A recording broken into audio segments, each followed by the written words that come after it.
Paz e graça seja na vida de todos. Hoje nós prosseguimos no estudo do livro de Êxodo, hoje no capítulo 11, e até então Deus já derrama sobre o Egito 9 pragas.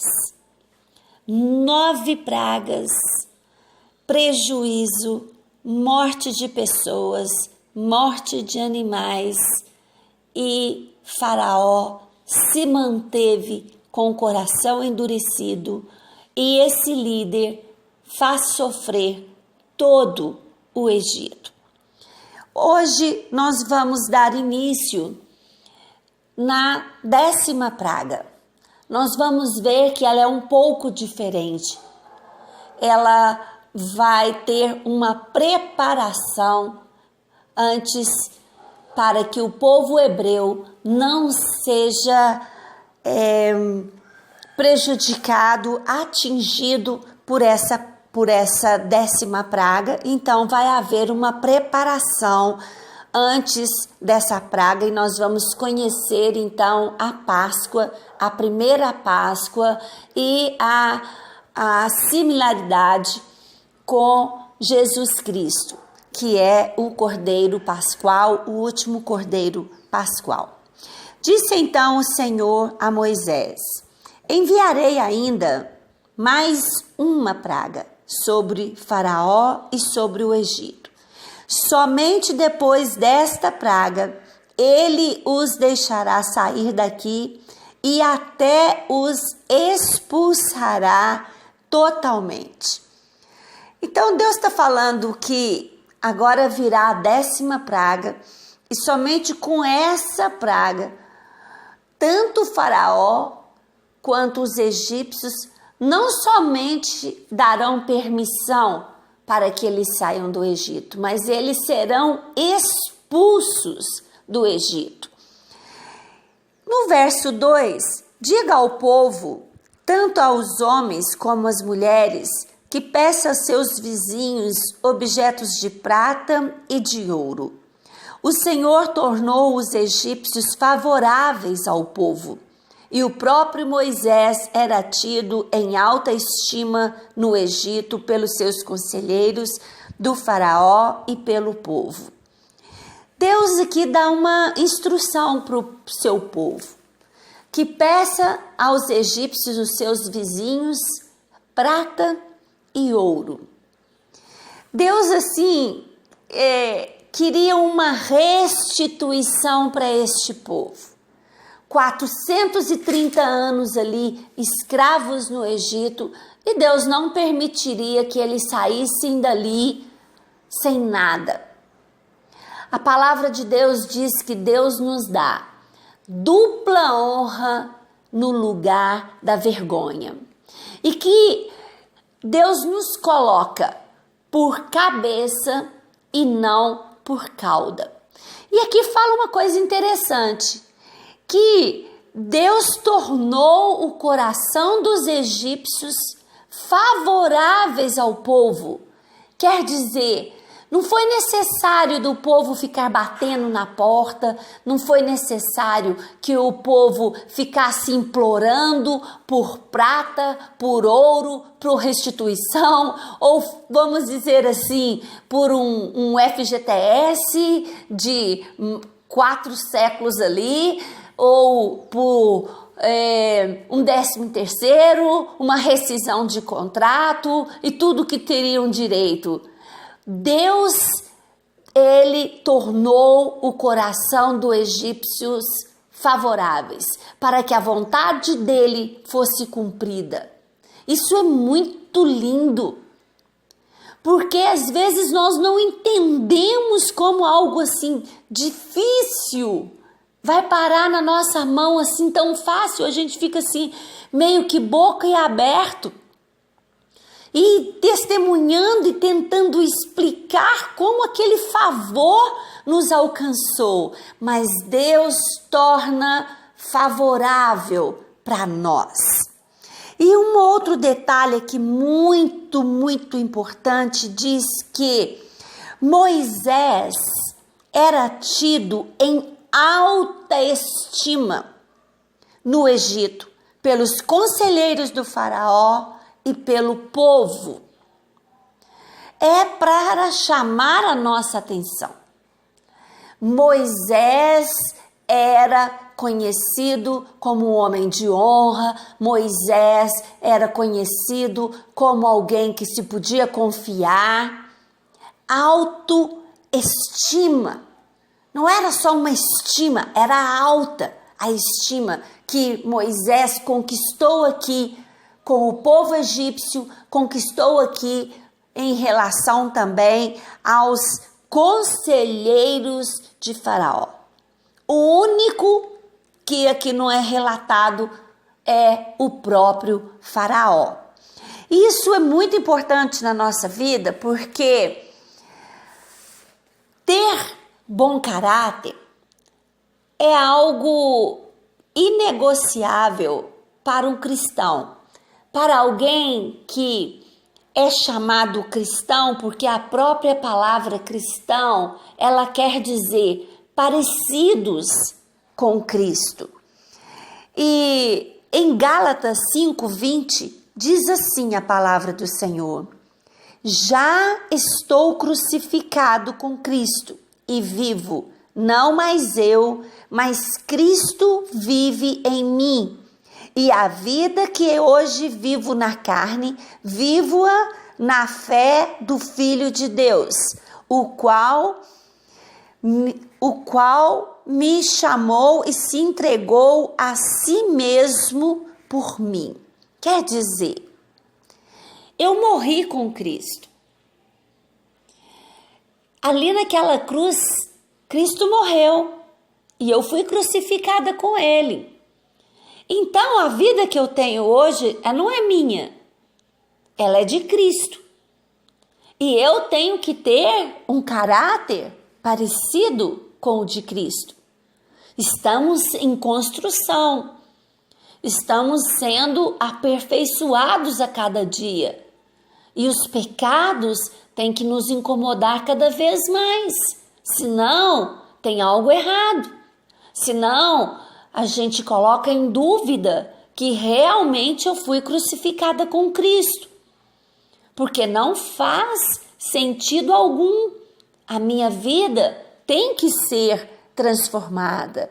O próprio apóstolo Paulo, eu gosto desse versículo em 1 Coríntios 11:1, ele diz: sede meu imitador, como eu sou de Cristo.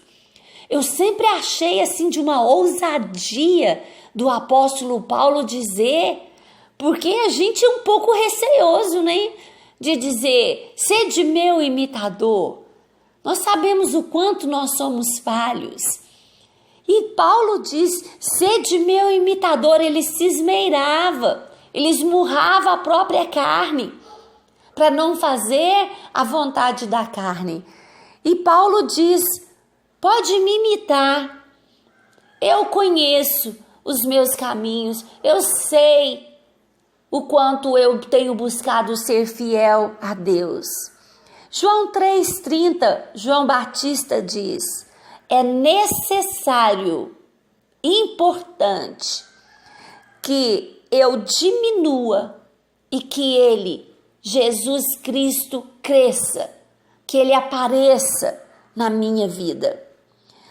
E quando nós falamos de caráter e ser estimado, e tanta coisa que nós precisamos consertar em nossas vidas, quantas pessoas não têm essa estima porque são mal pagadores,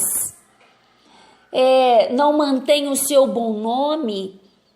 E Provérbios 22:1 diz, o bom nome vale mais do que muitas riquezas. Ser estimado é melhor do que ter prata, ser estimado é melhor do que ter ouro. E Deus aqui, ele continua falando, no verso 4 ele diz,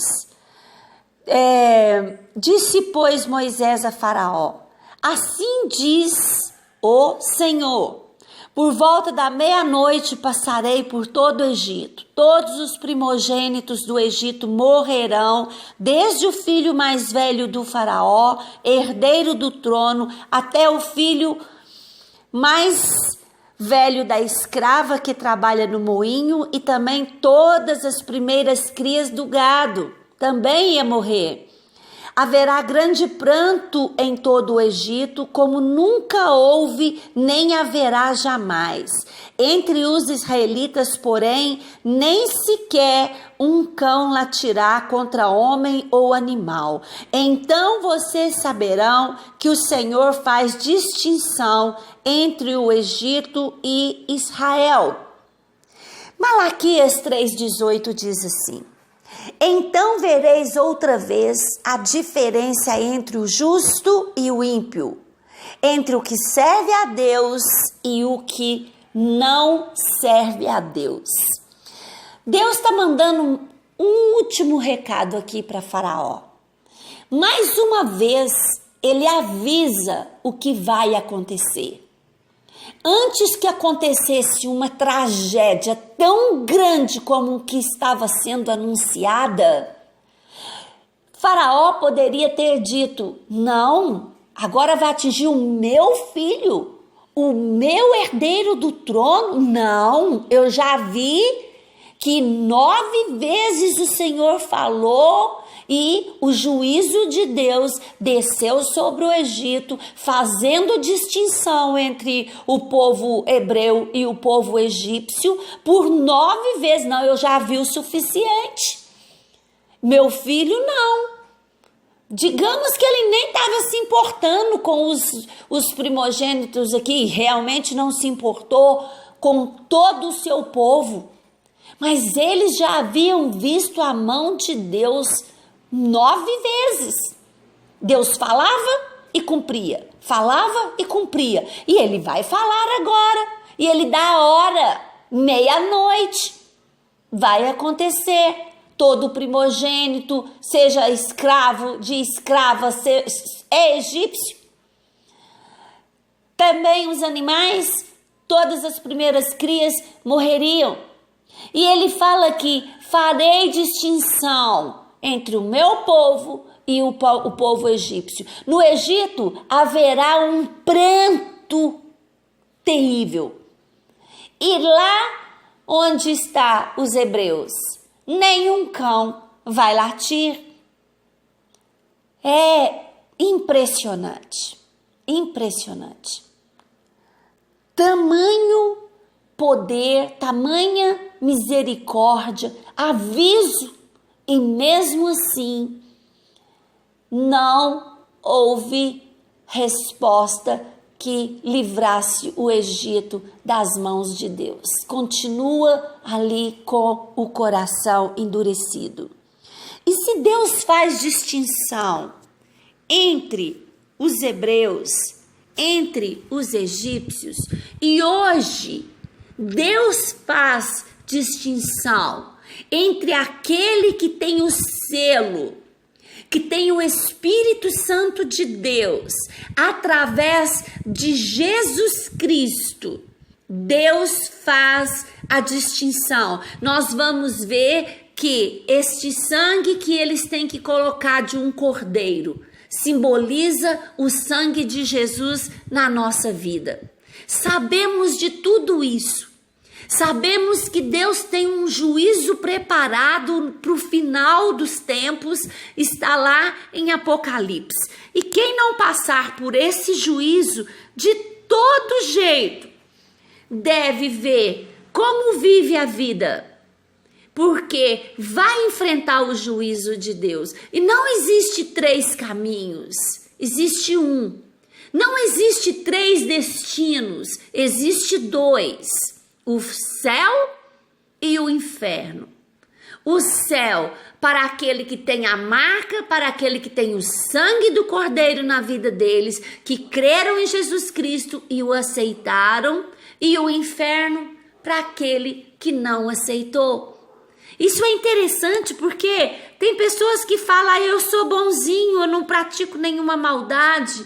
Mas não é isso que vai definir o destino, céu e inferno. O que vai definir é: eu creio em Jesus Cristo, eu o recebi como Senhor da minha vida, eu batizei nas águas por imersão, como é mandamento, todo aquele que crê e for batizado será salvo. Isso é que vai definir. E todos os conselheiros virão a mim, se ajoelharão diante de mim, suplicando: saiam você e todo o povo que o segue. Só então eu sairei. E com grande ira Moisés saiu da presença do faraó. O Senhor tinha dito a Moisés: o faraó não lhe dará ouvidos, a fim de que meus prodígios se multipliquem no Egito. Moisés e Arão realizaram todos esses prodígios na presença de Faraó, mas o Senhor lhe endureceu o coração e ele não quis deixar os israelitas saírem. Temos que entender novamente o que é Deus dizer que endurecia o coração de Faraó. Deus tinha um propósito endurecer no coração de Faraó.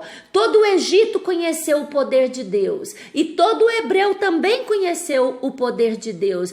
Mas Deus endureceu um coração suscetível a ser resistente. Um coração que não tinha disposição de crer. É isso que nós precisamos de entender, porque não podemos ficar com essa impressão. Mas que coisa estranha, parece injusto. Não. Existe aquele coração resistente, com já disponibilidade em não ceder. Amém? Fica essa palavra para sua meditação, em nome de Jesus.